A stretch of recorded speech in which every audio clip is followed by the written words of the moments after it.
Mesdames, Messieurs, bonjour, bonsoir, tout dépend de quelle heure il fait chez vous. Bienvenue dans ces nouveaux numéros de Vox Femina Room, l'émission qui met les trémas sur la femme pour faire entendre et étendre sa voix. Dans cette perspective, aujourd'hui, à l'est de la RDC, nous avons connu le festival qui est déjà à sa 7e édition, Musika Nakipaji, un festival qui met aussi en avant les talents féminins et que nous allons découvrir en profondeur dans le développement de cette émission. Nous serons avec Esther Abumba, coordonnatrice de ce festival, avec lequel nous allons parler beaucoup plus du festival et un peu d'elle. On se retrouve dans la partie suivante avec l'invité juste après cette transition.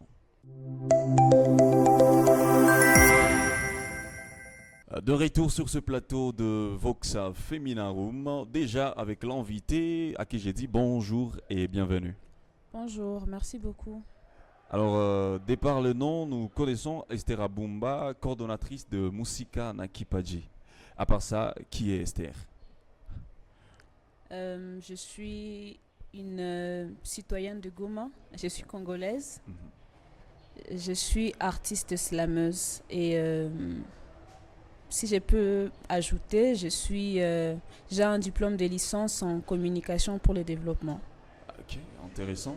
Et déjà, comment vous êtes sortie de la casquette de artiste slameuse à coordonnatrice du festival Musika Nakipaji? Je ne suis pas sortie de la casquette, hein. Je crois que je mélange les deux, je combine les deux. Voilà, il a été remarqué qu'il y a un besoin, celui de booster la gente féminine, de lui donner un espace d'expression et d'exploitation de ses potentialités. C'est pourquoi je me suis dit de porter cette vision avec moi, mais aussi je ne suis pas la seule, il y a une très grande équipe derrière moi, une équipe qui coordonne avec moi et une grande équipe de bénévoles qui soutiennent le festival. En tout cas, aujourd'hui, à l'est de la RDC, nous sommes déjà en train d'attendre, assister à la 7e édition du festival Musika Nakipaji. Mais on aimerait quand même savoir comment déjà, avant d'arriver à cette 7e édition, comment est née l'idée du festival Musika Nakipaji? Alors, je crois que j'en ai déjà parlé sur ce même plateau. Ouais. Le festival Musika Nakipaji est premièrement venu d'un besoin, celui de promouvoir premièrement le droit des femmes, étant donné que nous vivons dans un contexte marqué par les violences basées sur les genres, par les discriminations à l'encontre de la femme, mais aussi par l'utilisation du viol ou des violences sexuelles comme arme de guerre, étant donné que nous vivons dans un contexte de guerre. Le festival Musika Nakipaji est né de l'idée de faire en sorte que ces femmes puissent se rendre compte des potentialités qu'elles ont et de la puissance de leurs potentialités et du grand rôle que ces potentialités peuvent jouer dans la lutte contre les violences basées sur le genre. Et nous nous sommes dit, les femmes ont beaucoup de potentialités, ça peut être dans l'art, dans l'entrepreneuriat, et voilà. Le festival Musika Nakipaji permet aux femmes talentueuses, artistes, entrepreneuses de s'exprimer librement, d'exprimer leur talent, mais aussi d'utiliser la scène comme un espace de plaidoyer pour leurs droits. Et est-ce qu'on peut dire déjà que l'objectif de la création du festival à Musika Nakipaji, vu que déjà on est à la 7e édition, est-ce que l'objectif est déjà en train d'être atteint? Moi, l'objectif est déjà en train d'être atteint. Étant donné que nos précédentes éditions ont été vraiment de réussite, on peut le dire et on peut le voir en termes d'impact déjà dans notre communauté. Grâce au festival, plusieurs femmes ont su découvrir leur potentialité en photographie. Plusieurs femmes sont devenues des photographes maintenant, certaines sont devenues des photographes professionnels, d'autres travaillent avec nous au sein du festival. Plusieurs femmes ont repris confiance en elles, ont utilisé plutôt leur leadership, premièrement pour elles-mêmes, mais aussi au service de la communauté. Et voilà, plusieurs femmes ont utilisé le festival comme un espace d'expression et de plaidoyer pour leurs droits, un moyen pour elles de se démarquer et de se challenger au quotidien. en tout cas. On est en train de le remarquer, à chaque édition du festival, il y a toujours de nouveautés. Et qu'est-ce qui est prévu pour nous de nouveau dans cette septième édition? Alors pour cette septième édition, en parlant de nouveautés ou de particularités, c'est d'abord lié à la thématique. La thématique qui va tourner autour de la promotion de la paix, c'est-à-dire femmes, pont pour la paix et pour la non-violence. L'objectif, c'est de faire en sorte que commence à initier les femmes à s'intéresser aux questions de la paix, de la promotion, du vivre ensemble.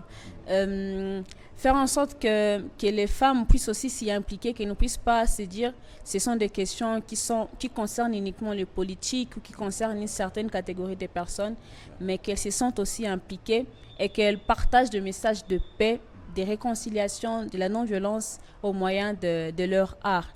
Donc, le festival sera cet espace-là, cette rencontre comment je peux dire, sera cet espace qui permettra à plusieurs personnes de se rencontrer autour de l'art, autour d'un seul langage. Ok. Alors, cette question m'a été posée elle n'était pas en tout cas prévue dans les questions que je devais demander. Récemment, j'ai mis l'affiche du festival Musica Nakipaji sur mon statut et il y a une artiste qui m'a écrit et m'a dit votre festival ici met en avant sur la grande scène seulement les artistes qui ont déjà une renommée. C'est pas ça. Je crois qu'elle se trompe ou soit elle n'est pas non plus bien informée. Parce que le festival Musica Nakipaji, c'est un festival vraiment inclusif, si je peux le dire. Raison pour laquelle, avant de lancer les activités, pendant toutes nos activités, il y a différents volets. D'accord? Il y a des volets des ateliers dans lesquels nous faisons des appels pour intéresser les filles à intégrer différents appels. Parmi ces programmes, il y a des programmes sur la photographie. Nous avons même lancé un appel sur la musique, sur celles qui aimeraient se produire sur la scène du festival Musica Nakipaji. Elles n'ont qu'à envoyer une vidéo d'elles en train de chanter. Et s'il arrivait que cette candidature parvienne à convaincre notre direction artistique, pourquoi ne pas l'inviter? Déjà, qu'est-ce qu'il faut pour que la candidature puisse convaincre la direction artistique? Déjà, il faut qu'il y ait du talent. D'accord? Il faut qu'il y ait du talent, mais aussi moi je pense premièrement il faut qu'il y ait du talent. Tu sais, le problème qu'il y a avec les filles, c'est que parfois elles pensent juste que les opportunités viendront comme ça. Premièrement, si tu penses avoir du talent, il faut que tu saches comment le promouvoir sur tes réseaux sociaux, par exemple. De nos jours, qu'on se le dise, c'est un monde qui tourne autour de ça, qui tourne autour du digital. Tu ne peux pas me dire à moi que je ne t'ai pas sélectionné dans mon festival pendant que je ne te connais pas, je ne t'ai jamais vu sur aucun des réseaux sociaux, sur aucune des scènes. C'est qu'il faut d'abord que tu travailles et l'opportunité viendra d'elle-même. On se dira, voilà, cette fille, nous la voulons sur la scène du festival. Ok. Très intéressant, en tout cas, et un succès. Déjà quelque chose à applaudir, le festival Musica Nakipaji est déjà en train d'aller plus loin que c'est à quoi on s'attendait. On est en tout cas fiers. C'est l'un des grands festivals féminins, si je ne m'abuse pas, du Centrafrique. Alors, au début du festival, avant de parler de la date et tout ce qui va avec les lieux, quelles sont les difficultés auxquelles vous vous êtes heurtés pour les lancements du festival, pour qu'aujourd'hui on puisse voir cette 7e édition grande, que je traite déjà des grandes 7e édition du festival. Au début, les difficultés pour le lancement du festival, il y en avait? Les lancements de cette 7e édition? Du début. Au début, déjà à la base. Quelles ont été les difficultés? Déjà au début, on était vraiment hyper passionnés. C'est-à-dire, on a pris beaucoup de risques pour commencer avec les activités.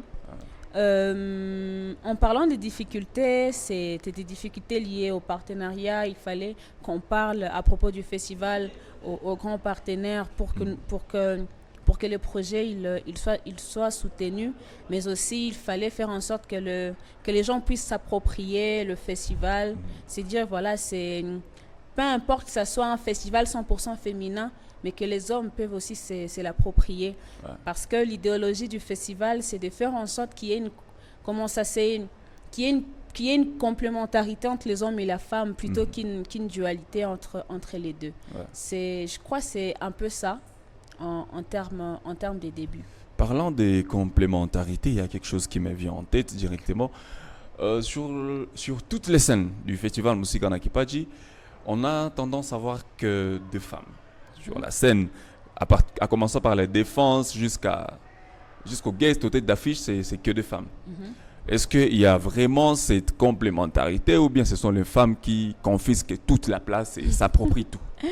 Alors, moi, je ne sais pas pourquoi est-ce que lorsqu'il s'agit des femmes, les hommes ont toujours tendance à, je sais pas, à entrer dans nos marmites, au fait. Mais lorsqu'il s'agit de vous, voilà, on vous laisse faire votre truc, on est chill. Alors, le festival Musika Nakipaji, c'est un festival qui n'est pas uniquement porté par moi. Vous me voyez trop souvent parce que je coordonne et je suis cette image féminine. Ouais. Mais le festival est aussi porté par beaucoup d'hommes. Okay. Beaucoup d'hommes sont derrière. Notre direction artistique, elle est coordonnée par un homme. Les directeurs exécutifs déjà du festival, c'est un homme. C'est lui qui a eu l'idée. Ouais. Tu t'imagines, celui qui a eu l'idée du festival, c'est un homme, ce n'est pas une femme. Notre équipe administratrice, si je peux le dire, elle est portée par des hommes. Et même parmi les bénévoles, beaucoup de bénévoles sont des hommes. C'est pourquoi je disais un combat de complémentarité. C'est qu'il y a des hommes qui font de leur mieux pour donner la place aux femmes, mais qui ne se disent pas pourquoi seulement les femmes. Il y a des hommes qui se disent, voilà, les femmes, elles doivent être exposées sur la grande scène. Leurs droits doivent être respectés. C'est un peu ça.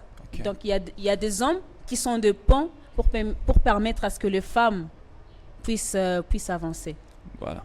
Eh bien, on croit que déjà on sait tout sur le festival Musika Nakipaji, mais une chose très importante, on a vu un calendrier des activités, des ateliers, en tout cas beaucoup d'activités. On aimerait savoir la grande activité. On se retrouve où, en quelle date, voilà. Ok. Déjà pour la grande activité, elle se tiendra ici au foyer culturel de Goma. Okay. Les 29. Ça sera un dernier dimanche du mois de mars, si je ne me trompe, à partir de 10h. Mais avant ça, il y aura 2 autres activités préliminaires. Il y aura une activité à Chacha, avec les retournés de la guerre. L'année passée, nous avons fait une activité à Boulengo, c'était avec les déplacés. Mais pour cette édition, on aimerait aller vers eux, dans leur village de retour. Il y aura aussi une projection film, une petite projection film en tout cas, qui se tiendra juste après les Sana Weekend. Bon, je rappelle que pour ce mois, le festival, les Sana Weekend sera fait en partenariat avec le festival Musika Nakipaji, vu que les Sana sera aussi 100% féminin.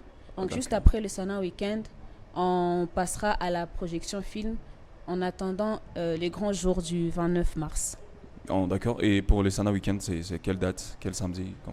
Ça sera le samedi 28 mars. D'accord. Donc les samedis, on se retrouve dans le Sana Weekend pour la projection et aussi les Sana Weekend. Et le 29... Parce que je serai sur scène aussi. Sana. Et le 29, on se retrouve dans le foyer culturel pour la grande journée, le grand festival. Finissons avec une polémique. Il s'était fait vu à Bukavu en festival nommé Binti Suja. Un festival dont, si on analyse bien, c'est presque le même objectif que Musika Nakipaji, dans une même partie du pays, l'Est de la RDC. C'est quoi déjà? Comment vous avez pris ça, vous, l'équipe de la coordination de Musika Nakipaji, quand vous avez entendu la nouvelle de Binti Suja à Bukavu? Nous avons entendu la nouvelle, mais nous nous sommes réjouis au fait. Ah bon? Parce qu'il y a d'autres initiatives. qui sont là pour le droit des femmes. Ok. C'est-à-dire que la lutte elle n'est pas seulement nôtre. On ne peut pas nous dire Tunashkangi a lutte. Non, on ne peut pas nous dire que Tunashkangi a chié, il faut qu'on a plaidé pour les droits des femmes. Non. Mais c'est quelque chose de bien parce qu'il y a d'autres femmes qui sont prêtes à plaider pour le droit d'autres femmes. Mais Musika Nakipaji reste Musika Nakipaji avec sa particularité. C'est notre festival, le festival ya Goma quoi. Il y a Batoto ya Goma. Et Binti Suja reste aussi un festival de Bukavu avec sa propre particularité. Et je pense que c'est la force déjà qui est d'autres initiatives pour plaider à la cause féminine. En tout cas, merci beaucoup pour cette précision. On espère que ceux qui se mettaient des idées en tête, ils ont déjà l'éclaircissement. Alors, pour un instant, vous allez regarder la caméra et vous allez lancer un message à toutes les personnes qui sont en train de suivre, de l'intérieur comme de l'extérieur de la ville, pour le festival d'abord et en général pour toutes les femmes. Ok. Je commence comment Karibu sana au festival Musika Nakipaji, c'est un festival qui, au-delà de plaider pour le droit des femmes, est un festival qui, pour cette année, va nous réunir, nous tous, peu importe nos opinions, peu importe notre religion, peu importe d'où nous venons. Ce festival nous permettra de nous rappeler encore une fois qu'il est important de vivre ensemble et de célébrer les talents de la femme. Caribou, c'est 29 mars au foyer culturel de Goma pour la très grande activité. Et pour ceux qui les pourront, c'est 28, juste après le Sana Weekend, la projection du film. Et pour ceux qui les pourront encore, nous accompagner à Chacha le 27 pour célébrer la première partie du festival avec nos amis, nos femmes retournées de la guerre. Merci. Eh bien, merci beaucoup Esther Abumba pour ces moments que vous nous avez offerts pour découvrir en profondeur le festival. C'est un plaisir de vous recevoir sur notre plateau de Voxa Feminarum. On espère qu'on aura encore à vous recevoir, vu que ce n'est pas la première et ce ne sera pas la dernière fois de vous avoir ici chez nous. En tout cas, merci beaucoup. Merci beaucoup. Eh bien, mesdames, messieurs, c'était l'émission Voxa Feminarum. Vous avez découvert en profondeur Esther Abumba et aussi le festival Musika Nakipaji. On se donne rendez-vous le 29 mars dans le festival, le 28 dans le Sana Weekend aussi pour la projection et comme elle l'a dit, pour ceux qui pourront, le 27 à Chacha pour la visite et toutes les activités qui seront là. Je vous donne rendez-vous, moi, pour le prochain numéro de Voxa Feminarum. Abonnez-vous massivement sur la chaîne. Merci à toute l'équipe qui était derrière la caméra. Et on se fixe rendez-vous à la prochaine. Portez-vous bien.